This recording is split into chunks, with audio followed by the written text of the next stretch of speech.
So good morning to all. So I'm very much interested to present the video on topic boiling, which comes under heat and mass transfer.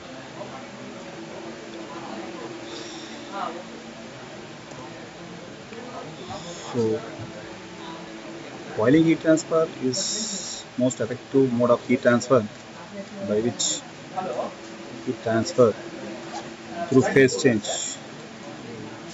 So boiling heat transfer is mostly used in engineering applications. That is why we have selected this topic.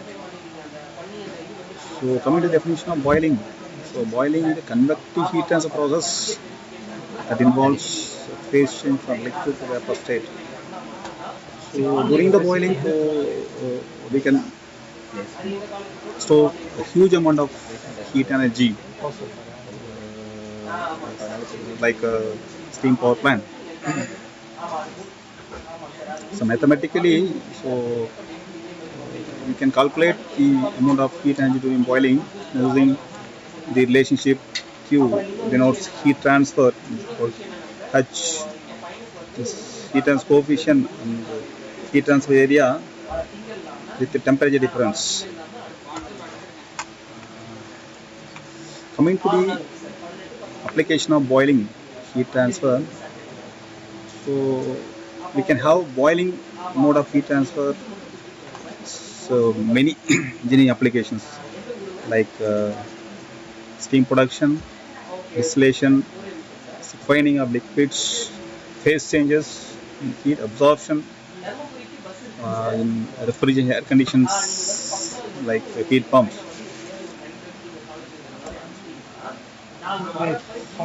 So there are four stages, there are four types of boiling heat transfers, namely cool boiling, forced convection boiling, subcooling, another name is local boiling, and saturated boiling. So let us see one by one.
So coming to the phases of boiling, which will occur during the heating process. The first stage of boiling is interface evaporation, that is pre-convection. So boiling is a type of convective heat transfer. So during this, the phase one, that's Gen. So heat is transferred by superheated liquid rising from the liquid vapor interface.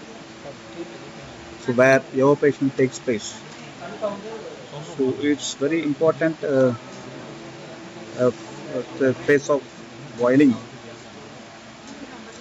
So it's carried out above the boiling point of water. So the next phase of boiling is nucleate boiling. It's very important. So during the nucleate boiling, the phase change occurs very rapidly. So during the nucleate boiling, bubbles condensation is superheated So during this liquid boiling, so the temperature boiling is increased so that we can have bubbles over its surfaces. So, so moving to the next stage, that is film boiling. So during the film boiling, so after bubbling formation, so it will lead to superheated stages. That is during film boiling, so huge amount of heat is transferred. That is why it's called as film boiling. So, so thank you for watching this video.